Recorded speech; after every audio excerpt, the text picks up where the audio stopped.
I have to say, this has been a really hard year for a lot of people. Yeah. Nothing makes me happier than when I am doom scrolling at night on Instagram or TikTok and I come across a little snippet from this year's SAG Awards and I see Harrison and Jessica eating and you interrupting her I am an actor speech. It makes me so happy. I cannot even tell you. Do you hear this all the time now? Yeah, it's really weird. We've done so much work together at this point, but it is funny. It's kind of my calling card now. I'm sure you have other things in your career. But I'm like the chip girl. I'm the chip lady. I'm the chip guy. Have you seen it actually, Harrison, the whole clip? I'm not sure I saw the whole clip. It's hysterical. Enough to remember the moment. She had warned me that, but I didn't pay attention to what she was saying. You didn't see the clip, Harrison. Come on. I did see it, and I mean that was not set up. No, we didn't set that. No, but I have this suspicion that I'd just be yapping at him, and he's not registering it. And this confirmed, and that event confirmed that that's actually what's happening. It just makes me so happy. As I was telling everybody before we started, there is no doubt in my mind why you guys were nominated for Outstanding Ensemble at the SAG Awards this year, because the ensemble category was made for this show. I can't think of any television series that I've watched in the last 5-10 years that better constitutes what an ensemble is than this one. So Jason and Brett, when you were preparing season 1, could you have ever imagined that this ensemble would become what it is, considering that so many scenes originally were just maybe one person with another actor, 2-3 people, and then look at this just huge treat that you have, as we saw from the finale episode of season 2? Well, Brett and Bill were much more involved in the actual planning of all the stuff. But I will say this, my experience was that each time we cast somebody, we were like, oh, we've just cast the best person. Like, we've just cast somebody incredible. So I don't think it's any surprise. Like, when you start a show, you kind of have to have, it's on rails a little bit to say what the show is about, and you have kind of a story that needs to dominate. But I think we knew right from the beginning, every one of these actors was like incredible. And we've said it before, but could be the lead of their own show. And so season 2, you got to open it up, and it sort of has become that. Everyone has A-story arcs in season 2 and season 3, and it's just an honor to like act with everybody in the show. I mean that sincerely. You do scenes with everybody, and you're like, holy moly, I learned something every day from every one of these people.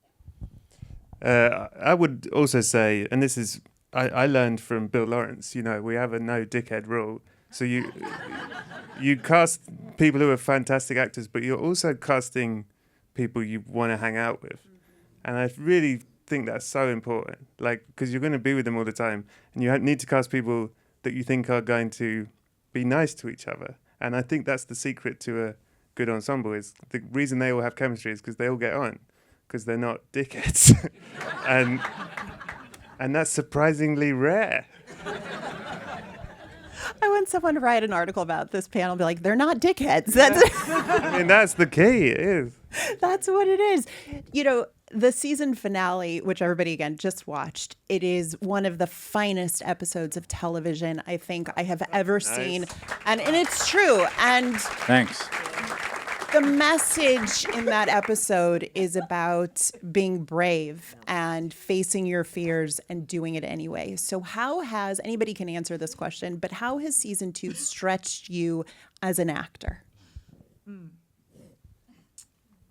Jess, do you want to go? Me? Yeah. Oh my gosh. I was actually just thinking, we were just doing some stupid bit just now. But I was just thinking how much I love working with these actors. And each person, especially in season 2, is like a really, really super well-developed character. And I feel like between season 1 and 2, we all got to watch the show back and be like, oh, that's it. That's what Lukita sounds like. That's what's happening. Not only that, but then I got to see like Lukita in other scenes with other people. Yeah. So with season 2, it was sort of like, oh, I know what and this dynamic is. Authentically, our relationships were also growing as the show was moving on in an authentic way. So it was weird. Yeah, and to me, I felt like the growth was just me sitting across from every actor, like going toe-to-toe with Ted is different than going toe-to-toe with Michael Urie, which is different from going with Luke. So I would have to adjust Gabby to whoever I was working with. And to me, it showed me that I was capable. Also, just waking up in the morning, I don't like doing that. So I don't like it at all. Yeah. And early call times, I always am afraid that I can't. And I proved to myself last season that I could, which is exciting. That was very brave. Getting up they make was me very better. brave. I'm such a brave lady. So I was asked, I was doing an interview and the guy asked me, who's your favorite person to work with? And I'm like, that's a horrible question.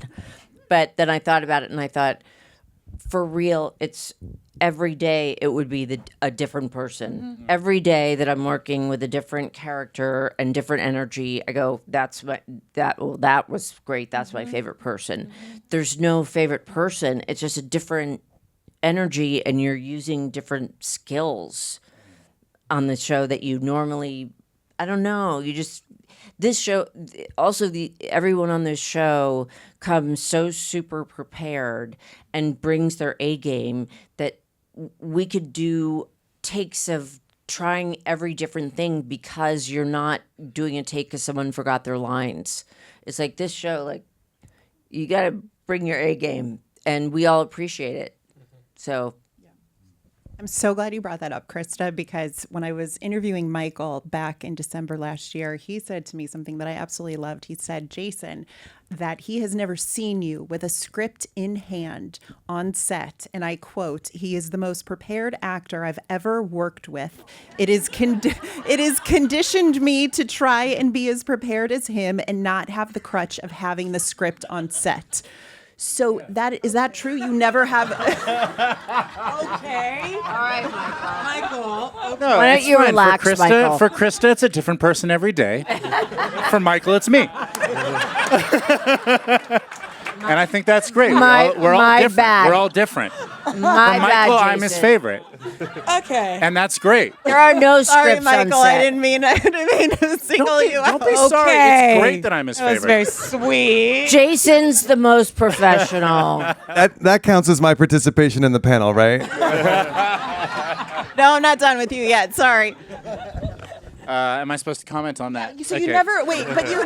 you never have a script in your hand? No, but What is look, your it's not out of process? overachiever or to try to set an example, and this is true. It's more out of it's how I act best, and I don't want to be afraid when I get to set. You know when you're like driving someplace and you realize you're going to be late, and the whole day is ruined. You know, you show up, you're already a little sweaty. There's already a little anxiety going. That's how I feel if I kind of know my lines. You know, like if I'm at 90 or 95%, there's a little part of me that's like, oh man, I'm going to be thinking about my line instead of listening to Jessica. You know, and I don't ever want to be that guy because in addition to me not giving my own performance the way I would like to, that Jessica, I assume it's helpful when she sees that someone's engaged when you're doing acting with them. You know, it is for me. Like when I see the person across from me, like, is listening to me, I'm in it. You know, and so I don't know. It's just how I act best. It's not to be a like super overachiever. I just want to nail it. A little of that. I mean, a tiny bit. I mean, maybe a little. Yeah, but I hate being afraid. Mm-hmm. I like when I'm acting. I hate being afraid. And I like feeling like I'm in flow state. You know, like between action and cut, you're just surfing a little bit. I mean, it clearly works because what you do in every episode, I feel like as I rewatch episodes, I am seeing something different that I didn't pick up the first time from you. And that's what's so neat about all of you with your performances, is that there is something new to discover each and every time. Luke, you were laughing as we were just talking about Jason, who has never a script in his hand. Do you? What? Well, he doesn't. And I know he says it's not to set an example, and you probably don't remember, but you know what I refer to you as? QB. I played high school football, and that kind of rewired my brain. I was the offensive line, and your team will not function without a captain who, hey, here it is. It will not function without a captain who knows the seas, who knows how to get the sails right, you know, what weather is on the horizon. And this is QB. He knows what's up because he knows the script backwards and front. And he comes to set, not only trying to make sure he's prepared, but even when it's my coverage, dog, you over here like, okay, how can I make sure I set him up? Oh, this dude, he would hit. Sorry with all the sports analogies. I don't even watch sports like that. But he's like, oh, this dude hits a knuckleball like a home run. I'm going to throw a knuckleball. Or, oh, I'm going to do the alley-oop this way so he can dunk it this way. And we can feel it. So it's just... And I don't know any of them, dog. I don't know any of them. You're confusing That Michael. was seeing But the this. one that you are, that's QB. That's who you are. Thanks. I think that's football, right? Thanks. Correct. Wait, hold on. Speaking of the football analogies here, Jason, when you and I sat down for a panel last December also, we were talking about the scene in episode 5 where Harrison just chucks that football Oh, right at into my you. nuts. Yeah, and that was not scripted. Is that correct? That is correct. It was not scripted. Why did you do that to your poor co-star, Harrison? Jealousy.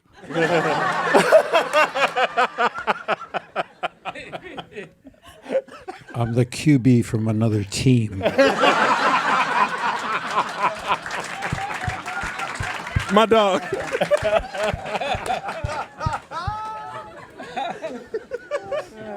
Have you gotten him back yet, Jason? Did I get him back? No, I did not throw a football at Harrison Ford's nuts. You think I'm fucking That's crazy? crazy, That's Jess. a crazy Jess, question. that's crazy, Jess. No, I have not thrown anything at Jess, Harrison no. Ford's nuts. Jess, no. That Come on, something- grow up. No, you got. No. That was a crazy question, Jess.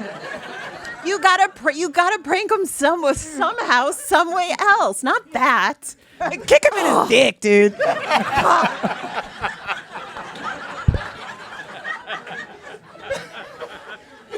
Harrison, help me. I did not knowingly throw a football at your nuts. I thought you might actually catch it With my nuts. with your nuts. Yeah. What else are they for? Oh my God. I don't know how I'm supposed to transition from that to this, but I'm just gonna try here. Okay, so Harrison, we're not talking about. Don't worry, we're done with the football talk. But anyway, in the finale again that we just watched, what the performance that you gave was exactly that.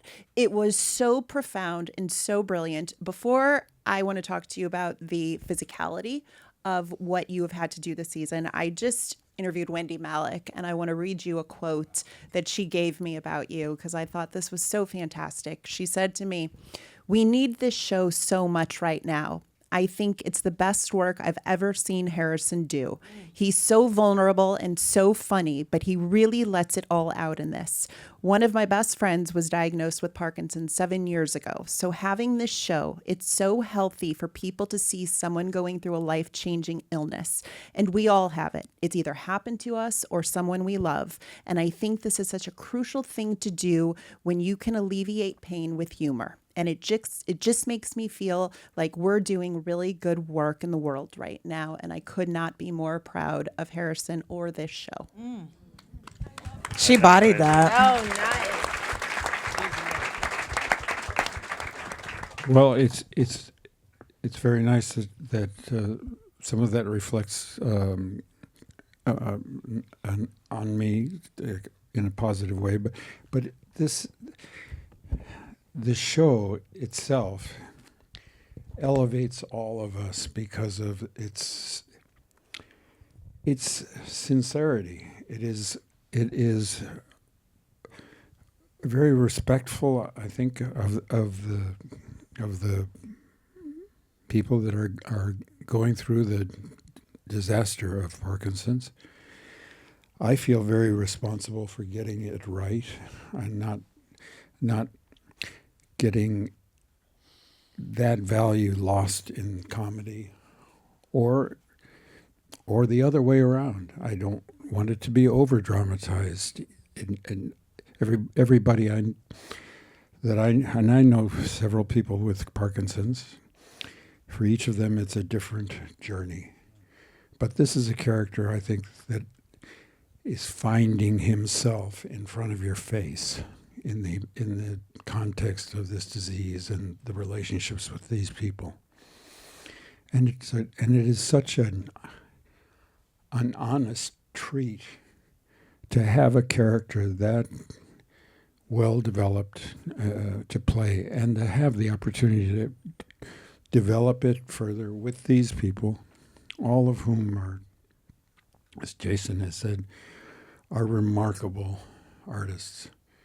And I just feel blessed to be part of it, as Wendy does. I want to jump in on, I told Harrison this on the day, but I know I speak for everybody here, that it was an honor to be in the room that day. Yeah. It was a privilege and an honor as an actor and just as a human being and as an audience member to watch Harrison deliver that monologue. I'm getting emotional thinking about it, but it was. We were all devastated. I mean, no one could speak. We were all. It was so incredible just to be there. I don't know what the point of all of this is, but I try to figure it out. And if the point of it is to how honest are you willing to be on screen on behalf of everyone watching, it was the truest definition of art I've ever experienced in person or watching somebody do acting. It was it was an honor. Yeah. Wow. Oh.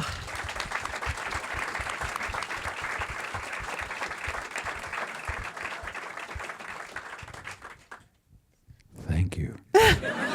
What? I Gotcha, bitch.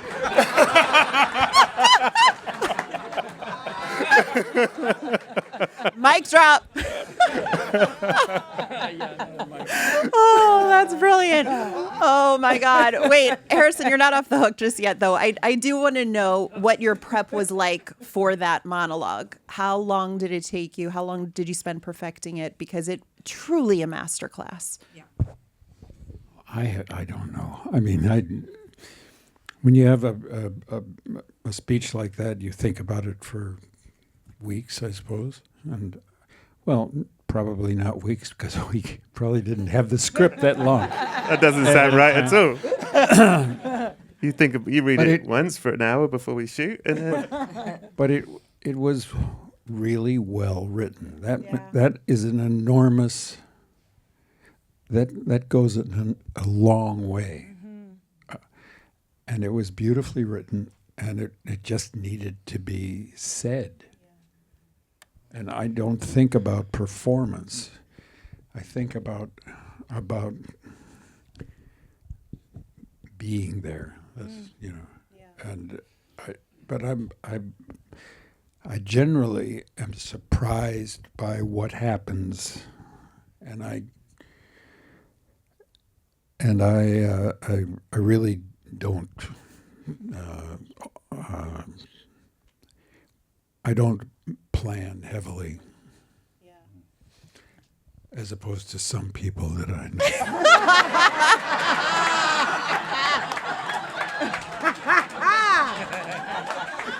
Damn!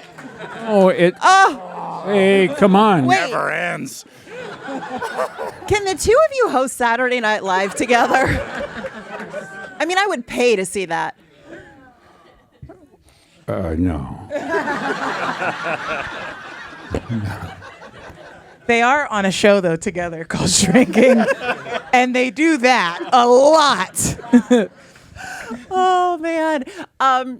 Jess and Christa, you guys what you were doing when you first came out here was the perfect example of what my next question is when I watch this show, there is such a looseness to all of your performances, in the sense that when you are in scenes with each other or all, one-on-one or whatever it is, it's just so easy. And the way that I would imagine there is a lot of improv at things, just little things you do or whatever. But watching you guys feels like we're the ones that are lucky to just be kind of viewing this special relationship. So Jess and Christa, particularly, the scenes with Gabby and Liz, they are so crazy and so fun, and the things that come out of your mouth and the physical comedy that exists between the two of you. How much time do you spend rehearsing it together? First of all, Jessica, like everyone, is very prepared, and so am I. And it looks like it's improvised, but we stick with the great writing in the script. And then after we get that, Bill will let us have a fun take. And if he sees something's funny out of that, he'll take it. But we're really relaxed with each other. And I'm always excited when I know we're going to do something fun together. And we feel relaxed to be, try whatever and be stupid, and no one's going to judge. And I don't know. Yeah, It's just I agree. fun. Yeah. I always like to feel like something's happening, like weird on camera, like something real is happening. Every day that I work, I think of the lobster scene from Annie Hall, where it's like one of my favorite pieces of anything that's ever been made. And I want that. And I want it with her, and I want it with Jason, and I want it with Michael and Lukita and Luke and this guy. I just want it. Not with me. Wait, you should tell, Jessica, you should tell the story. So, Bill, we had a chance to improv. He never says do that, but he said, in this dead moment, you guys should improv this thing. And Jessica and I improv'd a thing that made us both laugh so hard that we couldn't really finish the rest of the scene. Yeah, this recent one with Kobe. No, yeah. Yeah, that was good. Yeah. I mean, this is like in season 3, which I can't wait for you guys to see that. Yeah. But just to wrap, I know, right? Okay, well, no, I can't. I wish I could. I can't. I'm not on the hook for that. Anyway, she could. I won't. But anyway, I just basically, no matter what I do, especially with her, because Gabby and Liz have such a special relationship that is like this kind of odd couple. And I think anytime I'm paired with someone, I just want magic. Like, that's what I want. And so I feel like I'm doing a good job when you just see something that is spontaneously happens, whether it's Gabby and Chris and Liz together, or me and especially Paul. Those two that's like the weirdest grouping I've ever seen. But that is exciting to me, and that's when I feel like most alive. So that's what Jessica Williams is looking for in every single scene. Magic. I love that. Lukita, my God, I mean, you have risen to the occasion every single scene this season. Your scenes with Brett, with Harrison, with Jason, with Michael. I mean, what has this past year taught you about what you are capable of when it comes to being an actor? That's a huge question. I've been thinking about this thing that Harrison said a couple weeks ago while we were doing press. The notion of being an actor is an exercise of empathy. It's the practice of exercising empathy. And I think I feel really grateful to work in this medium of television where we have the ability and access, or we feel accessible. The characters are accessible. Like, we not only have this diverse group of people that all have their own stories, but the audiences are able to connect more to the characters, I think. And I think that, being an actor is about feeling the feels and being brave and putting yourself out there. And I just feel really grateful that I've had the opportunity time and time again in all of these scenes that are so beautifully written, so wonderfully directed. I have so many talented, caring hands to hold, and it's just a constant exercise in empathy, which, I feel so grateful for that. It's a beautiful answer. I love that. Sorry, Jason, were you going to say something? I didn't want to cut you off. Yeah. Aww. Yeah, we're all so proud of her. She's the best. Really. Truly, truly. Brett, when I was rewatching episode 6, which you wrote, There are two particular scenes that we need to talk about because the performances are just on a completely other level. And I'm so curious what it was like to see the words that you had written come to life. The first one talking about is with Luke when he is in the hospital room and everybody comes in and he's highly medicated. Yeah. He is a ghost. He is everything. I want to know what your thoughts were of that scene and then seeing Luke bring it to life. Oh, I'll tell you about Luke and Lukita. I'll fucking tell you. So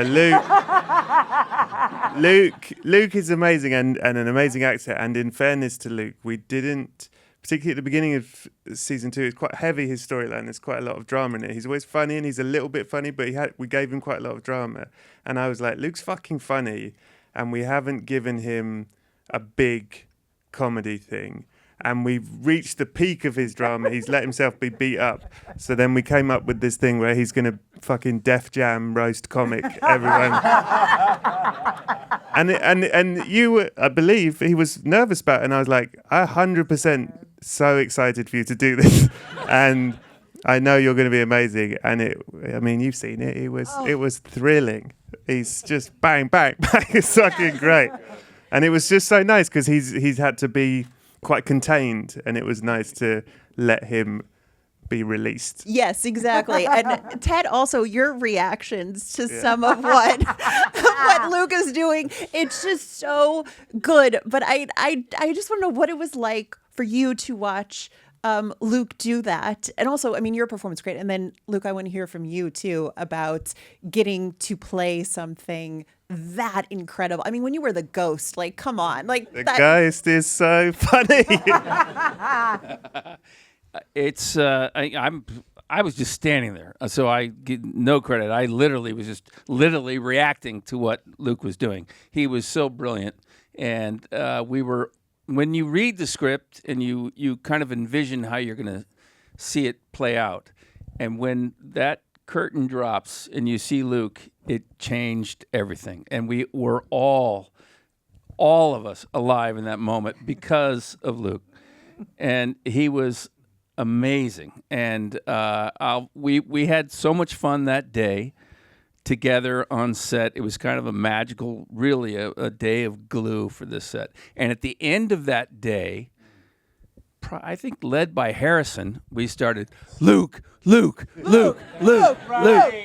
he walked off the set. It was the coolest moment ever. And I kept saying, never forget this, because that was a true sign of love and respect. And that was brilliant writing, as it is always on this show.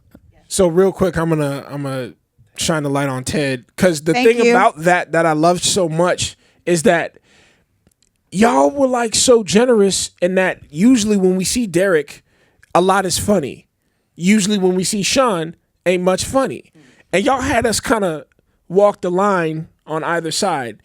And watching you take the helm of all this deep, dark, gray, hopeful, hopeless, all these moments, I think, frankly, I don't think anybody will be able to laugh as hard without the depth of those moments. And you played them wonderfully.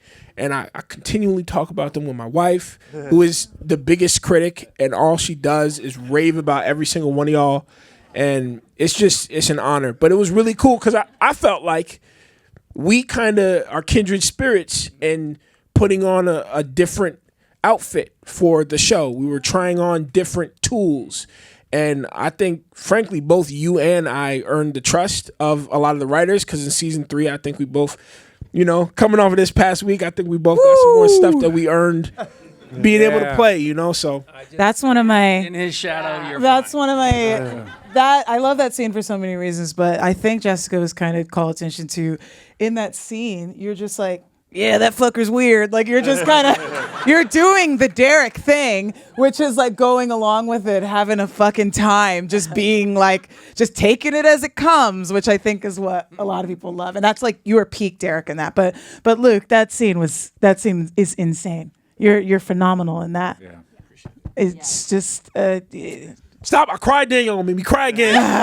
But no, it's Moving on. another example That again. It fucker's is weird. so hard to do comedy. And the way that you guys do it, the way you write it, and the way you all perform it, it is brilliant. And there's so much heart, and it doesn't get enough credit, especially the way that you bring this to life. I mean, it's truly exceptional what you have created here. Thank you. That's very nice. You're so very welcome. Brett, the other part of this episode we have talked to is we get the first of Mr. Michael Urie's monologues. The I'm so. Can you just do it for us? I bet he can. Please, I bet he can. please. Of course he can. Do it. Sorry. Sorry. Like, Brett, what did you think when he did this for the, like, he wrote these words, you wrote these words, and then when he performs this as you kind of in a way, what did you think? Oh, I think his impression of me is atrocious, but I love. Spot on. I love. It's spot on. I love. But it was. I forgot that was the same episode. That was like another set piece. You write these things, and it's really exciting because you go, "Fucking Michael's going to be amazing." And I remember being in the rehearsal for that scene, going to the crew, like, look, like really exciting just for the fucking run through. You know what I mean? Like, you're gonna love this. You know what I mean? It's just great. You're a very, very good boy. Oh. Fuck off. That's better. Now you got it. There it is. Now you got it. There it is. Yeah. Nailed it. All right. Oh, I know how much work that scene was for you to do, and then to do it again in a later episode. Were you able to get to a point though when you were doing it where you could just like let loose and have fun? Because it is such a gift, those words that Brett wrote. Oh, it's the greatest gift I've ever been given as an actor, for sure. I mean, to get to do it and then to get to do it again, just the coolest. And I knew when I was learning it the first time that I was gonna come back. They told me, you're gonna do it, and then it's gonna happen. Bill was like, "You're gonna do this monologue. We wrote your monologue," and I was like, "Great, cool." And then they were like, and then a few episodes later, you're gonna do it again. And I was like, what do you mean? Like what like the idea? And he's like, no, literally verbatim. You're gonna do it verbatim, and I want you to do the same hand gestures, same inflections. I want it to be identical. And so after we did it the first time, he sent me the cut. He was like, this is the version I want you to recreate. Which is so exciting. I mean, it was such an exercise. When have you ever gotten to do something like that? Yeah. And it was brilliantly written. It was so funny.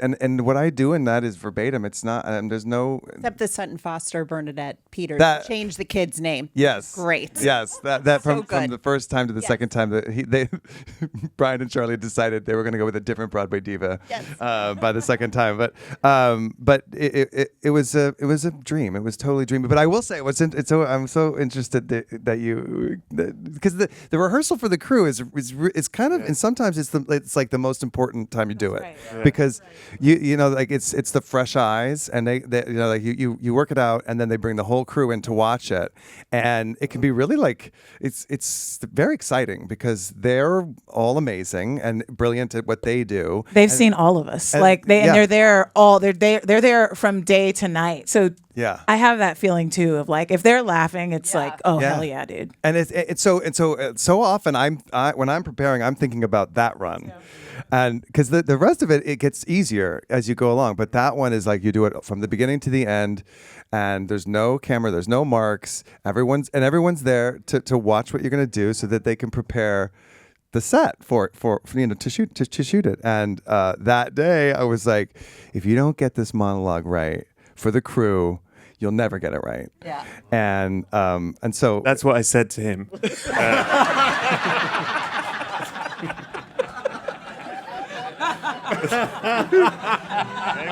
worked. But you're crazy. You're crazy. But it was very special, and I'll never forget it. I am on a mission to get you an Emmy Award for this episode in writing, because it truly is. Come on. What you did. Oh, no. I don't know how you came up with half of this stuff. It's fantastic. Can I say one thing about the episode? that I do love, and nothing to do with the writing, is Lukita. Then in that episode is the scene where I apologize for killing her mother, and that is as an actor, that is one of my favorite scenes I've ever filmed. It was so special on the day, and it was special because of these two. And Lukita, when Lukita says "I forgive you," she's channeling angels. Like, it was real fucking angel shit. It was really, really magic. I love our show, guys. I love Me it too. I like the way we all talk about each other. Like, that We was love tight, it. Brett. That was you're amazing. Channeling angels. Like, oh my god, yeah. And we're all like, Emmy right now for yeah, that. she was. I love it, dude. Hell yeah. Yeah. Good writing. I love it, dude. Channeling angels. Hey, and chiming in again, I think the coolest thing that, like, the casting directors, producers, is like everybody I was talking about this with Michael. Everybody's got skills, but a sort of superpower. And it seems like y'all be in the writer's room trying to highlight each one of our individual superpowers. And as an actor, it's one thing to go to work and be grateful. It's another thing to feel like someone's grateful you're there. And that's what it's like. Come on. That's what it's like. Tennie. Come on, King. Come on, King. Whoa. Come on, King. We can't continue. We're finish. done. That's to be the end. Blackout. And now, Blackout. Hey, that guy. Come Sit on, down, that King. Insane. That was insane. Luke, okay, can we just tell you it's guys? not fair. Now we don't like Okay, Luke Luke, anymore. one of the things about Luke, actually, though, is he is like a master at panels. Like, this isn't the first fucking time that he's done this. He is an insanely thoughtful, like charismatic, sweet, special, Articulate. That's what I'm looking for. Articulate. Like, that was an all-timer. He's got like a list of 5 that we've all gotten to experience. We don't want to follow Luke. Never. But that was insane. I love you guys. I'm gonna It rewatch gave that me and write love that aggression. down. Like, I want to choke him out, dude. It gave me love aggression. Wow, that was insane. Oh. I don't like this guy anymore because that was so tight. I'm with you, Jess. Love him. I need that as a bumper sticker. That is so good. He's right though, because it's hard out there. There's like no jobs right now. Like, it's really hard, and like being an actor is a really hard, soul-crushing, insane job. I think we need more mental health services specifically for acting, because this job is not normal. Auditioning's not normal, and to be able to be on a show like this when I didn't have a job before that, and I don't have other jobs now as like a Black actress, whatever, is such a blessing. But like, this is hard, and to be able to do this show with these people, I am so grateful and thrilled. Like, I love this show and I love these people. It's just a great. Wow. Yeah. And Harrison's okay.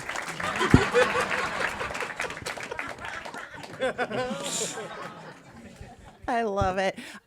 Jess, you brought up some really good points there about how difficult acting is, and actually that brings me to Brett, because I did want to talk. Put on your Cool. Brett, you make it look really difficult.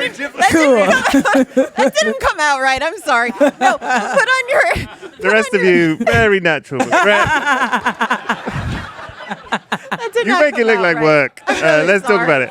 Jess, you're doing great. You're doing great. No, I was gonna. So, Brett. I was gonna say. Wait. So I know that originally Jason wanted you to play the role of Lewis, but Bill was not really going for it. And you had 24 hours to really think about it, and you said you were going to do it, and Bill was like, okay, but I'm still not seeing this. That can be crushing for, I don't care who you are, that's crushing to hear someone not think you are capable of doing a role. How did you overcome that to create this very nuanced portrayal of Lewis, who is, it's just stunning to watch you this season, but knowing that he was unsure? Yeah. Do you know what? That's a really interesting question, and I haven't thought about it until now. But I do know, in the same way with Michael with the rehearsal, what I knew was I had to fucking have it first rehearsal day one, because otherwise I knew Bill was going to be nervous and like hang around and be, maybe you should try this, maybe you should try that. So I knew I had like one shot at getting it right. And I was very nervous about playing this, particularly with this amazing cast. But I do think when you write the thing, you've done the research, you've already, I always think writing and acting aren't that different. It's just one's private and one's in public, but it's the same process. It's still, what am I doing? It's still empathy. It's still imagine circumstances and living them. You live them when you write them, and then you live them when you act. You know what I mean? So I think I had that. I knew the character because I'd done the writing of it. But yeah, day one, we did the read through. Bill was there, and I could see he was really nervous. And we did the first rehearsal, and he went, "Oh, you've got it," and then he left. So it was very kind. That was a nice gesture. Do you know what I mean? And that first scene was really, there was no dialogue. Really. No, we filmed, the very first scene we did was me and Lukita, episode 3, when she comes to the cafe. Yeah. So, but also, it's all who you're acting with, and I was with Lukita, so I had fucking angel vibes over here. I was fine. That's your superpower. Oh, Ted, I want to hear a little bit more from you about what doing this show has meant to you and the gift that it's given you. Because I was watching a panel you did recently where you said that not too long ago you were somebody sitting in the audience and watching these guys up here. So what has this show meant to you personally?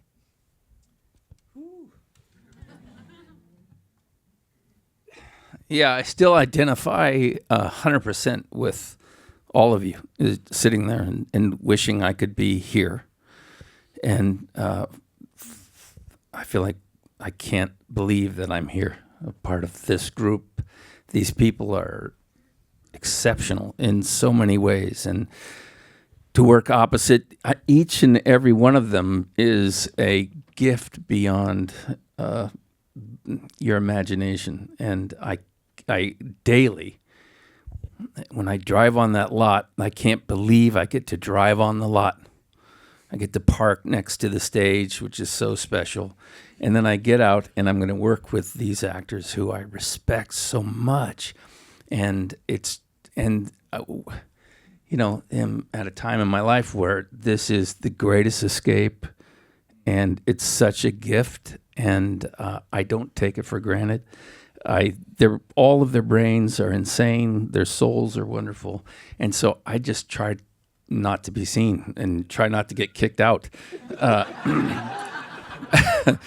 They are just, it's just an honest gift in every way. And I'm nothing but thankful. And that's it. But Luke is right in that what happened with Luke is the opposite of what happened with Ted. Is that Ted, season 1, was our assassin. We put him in a scene. He says one line, "Eat a dick, Pam." Everyone laughs. He leaves. Anybody here can say that. That's just good writing. No, we can't say it like you. No. But then you're like, let's give him drugs. This is an amazing actor. Like, we used him as just a joke guy, season 1, and then you start to see, oh, this guy's a fucking amazing actor. And then season 2, we give him all this drama, and he's a fucking amazing actor. You're the best.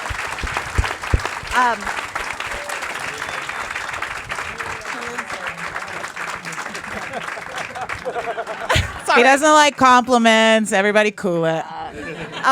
We don't have too much time left, but I do want to get Christa, your story arc this season was also so incredible. Again, working with Ted and everything that Liz has to go through. I want to particularly talk about the scene, though, when you and Jason, as Jimmy, get into it on your balconies at your houses, and then you get to actually impersonate him with oh boy. Like, I could watch that scene over and over again. What was that like for you to do and get to just have that wonderful moment with Jason?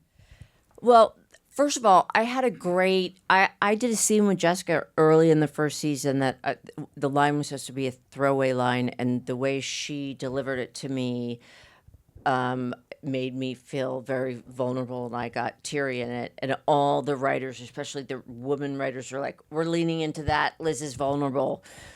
So, the whole second season was like made me be excited about acting again, doing things I haven't done, and it was really an so incredible. But Jason helped me because when he was working on the first time he did his tantrum, he was having problems finding the tone that's not too mean, but mad, and he talked about it with me and how he got there and the prep, and so I kind of stole all his work that he did before, and I was like, oh, Jason told me how to do this scene, and I did watch it back, and I was like, oh yeah, and then he did this, and then he told me how he worked it out, and so it was really fun to do. And we have takes of that scene that I'm just going crazy, because also the reason why Jason's so great is that Jason says, oh, if I don't go home at night and I haven't done 4 things that were embarrassing, and it wasn't a good day. Like I do a joke and it's crickets, like I then it's not a good day. And so he's made me open up and do stupid things, and the crew just looks.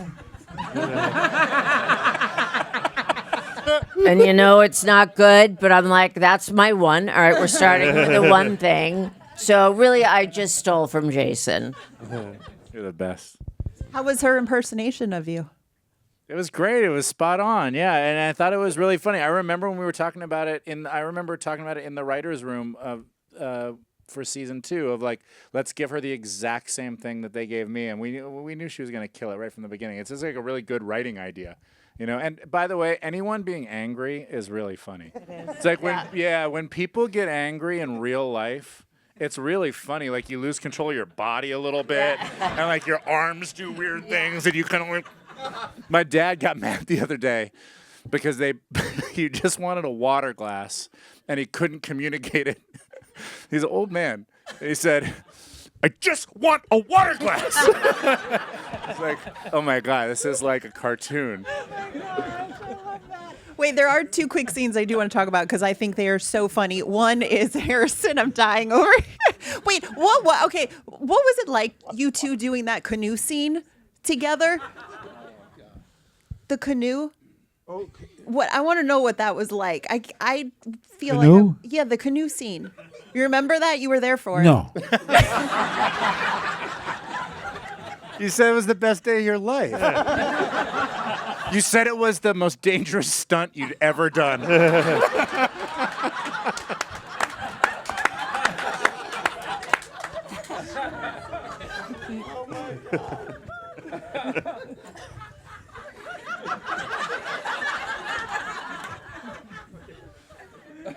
Are you okay? He blocked it out. What? No, I remember that we were in a canoe. But I don't remember anything being especially funny. Am I wrong? No. You're just kind of like rocking it. Remember, you were like scaring him. Oh, that was written. That I did that. They made me do that. I didn't think it was funny. Everything you do on this show is funny. Yeah. Get used to it. Oh yeah. Everything is funny in context. Okay, let's talk then about the tattoo scene between you and Lukita. That was brilliant. Oh, thanks. I mean, your facial expressions there, getting that first tattoo. I don't know how you kept it together, Lukita. Yeah, that was it's like what Christa was saying. That one I just ran the gamut. We probably did that like 10, 12 different ways in various degrees of absurdity, of pain. Again, I just think I love physical comedy.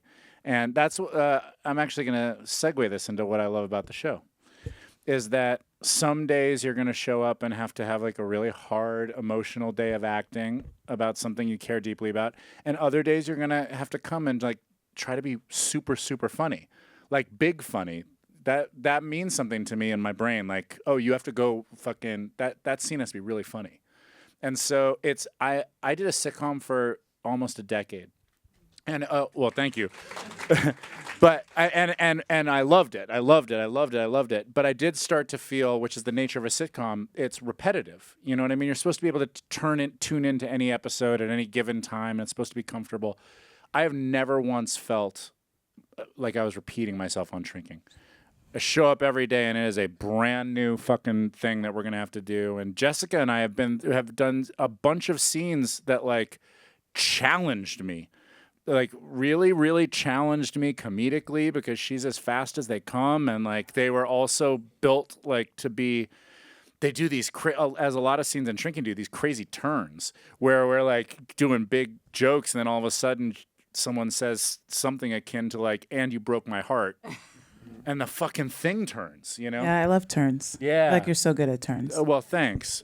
I think everyone No, here, really, it's like you can see the scene and then you can take the line and flip it. But I like when we're ping-ponging from like comedy to pathos to like, you know, like going back and forth. I feel like that's a fun thing. Yeah, and it's Bill Lawrence. It's Bill and Brett, and it's the entire, I mean, it's like what he does so beautifully. It's what Brett does so beautifully. And honestly, it's like what the entire cast does so beautifully. Nobody, like we were talking about with Ted, nobody is just a comedy assassin. Nobody is just good at drama. Everyone has built this backpack of tools throughout their career and are using all of them, you know? It's really cool. Last thing before we wrap, since this is an audience of actors or actors adjacent, and there will be a lot of actors watching this later on YouTube, what advice would you give to actors that come on the show as a co-star or as a guest star and get the opportunity to work with you? What is one piece of wisdom you can impart? Because you guys are so normal and funny and sweet, but I can also see how someone would be scared to death to get to work with all of you because of how amazing you are. So what is one piece We of like to advice? keep it scary at work when we have guest stars. We like to. My make them advice would scared. be don't make eye contact. That's true. It's a thing he does. It's a thing he does. I think I actually think, you know, that thing that happens when you finish shooting for a day, you've been working on something for the day and you go home and you think, oh, now I got it. I just figured it out and I wish I could go back. That I would say that happens almost never at Shrinking, because we are able to, because the writing is so good and the cast is so good and everybody is so prepared. We start from a place of play. And I mean, maybe once or twice I've gone home and thought, oh, I wish I'd done that. But it's almost never like that, because people, everyone's so prepared. So I would say if you come on this show, be prepared, because we're gonna have fun, and you're gonna and you're gonna go home and think I did it. I did great. What's coming up? Were you saying something? Go ahead. No, please. Go ahead. No, you got it. Okay, I'll be quick. What's coming up for me is like, especially if you're like a person of color, a woman, you know, non-binary, like hold your space, like protect your space, and don't. If somebody's like if someone's like goofy, and like what I mean goofy is like their personal like technique gets in the way of your shit, like hold your space, like protect your energy, because a lot of people just goof trooping. Okay, that's not on our show, actually, I just realized. But even if you're not on our show, this is coming to me, like you're the only you to you, and hold your space. Like be like, don't let other people throw you off your shit, because you know there's so many no's before you got here to this yes, right? And that yes means something. But don't spend the day and the energy like talking yourself out of what you're doing then, you know? And don't let anybody's fucking boo-boo ass attitude take you out of it, right? Like hold your space, protect your space. That's what's coming up for me. And yes.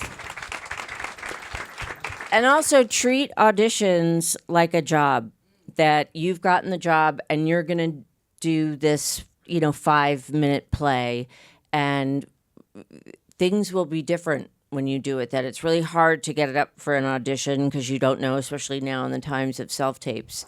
But make it fun. Make it, that's your job, and you did that creative thing that you acted that day, and the days that you prepared, and you acted that day when you put it on tape. So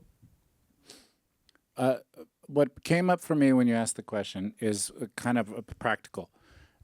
If you've sent in a taped audition and you were hired, it's because you did it correctly in the taped audition. People are watching them fairly quickly, you know what I mean? And they're they're like, okay, that's it. You know, because there's just not a lot of time to think like, I wonder, or you can't really take the bet of, I bet I can get them to do this other thing when they get here. You know, it's like, it means you're pretty fucking close to the bullseye of what they want on set. So have that ready and locked down. Have a couple other variations of it so that you give some options, but like you're probably already in the wheelhouse. And then also, so have your plan.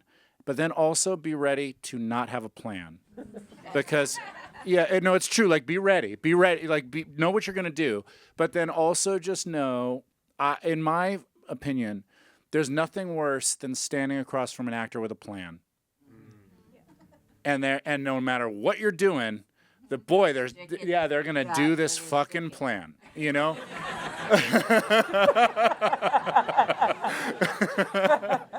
So it's like, have confidence in what you sent in, because you were hired because you did it right, and then be ready to surf when you get there, because it already means you're great.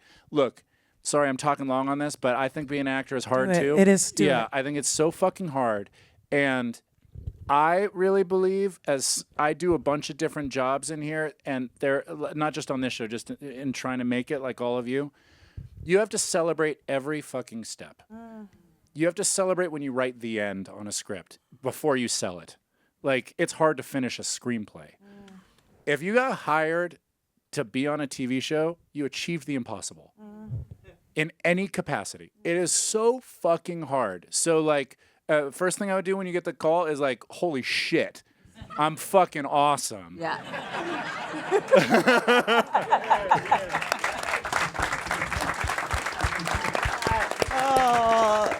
Wait, Ted, I want to give you were you going to say something? Yeah, I was just going to say that I always wrestle when I come onto a show, especially a show like this, where it's so intimidating that it's hard to find freedom as an actor when you're so uptight about, I just want to keep this job. And then you get on set and you feel this pressure. And if you were to come onto our set, you would feel freedom. And you would feel compassion, and you would feel an understanding that we're going to support you, and you're allowed to make mistakes. And I found for me, like, I'm a guy who really needs to know, I have to take chances. And if I can't do that, I just can't really do the work very well. And so if I don't feel like I'm in a safe place, I don't do that well. So I wrestle as an actor between those two things. One, I want the job, but two, now that I've gotten older, I realize I just have to do it my way. I have to try. I have to do these things, and if they don't want me, that's fine. And I can go home feeling better about myself if I did it kind of my way. If I just had courage and believed that I'm going to try this and see what, and I'm finding that sometimes when I try things, people respond to it. So I'm going to go with that. And my advice is that if you come in, take some chances, be brave, trust yourself, and know that there are people in the room that respect that too, you know, but you got to do what they wrote.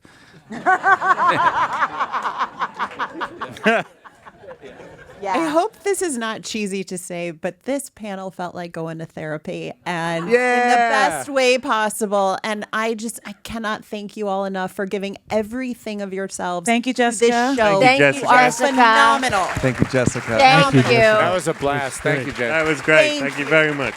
Thank you, all of you, for coming. Thank you guys for coming.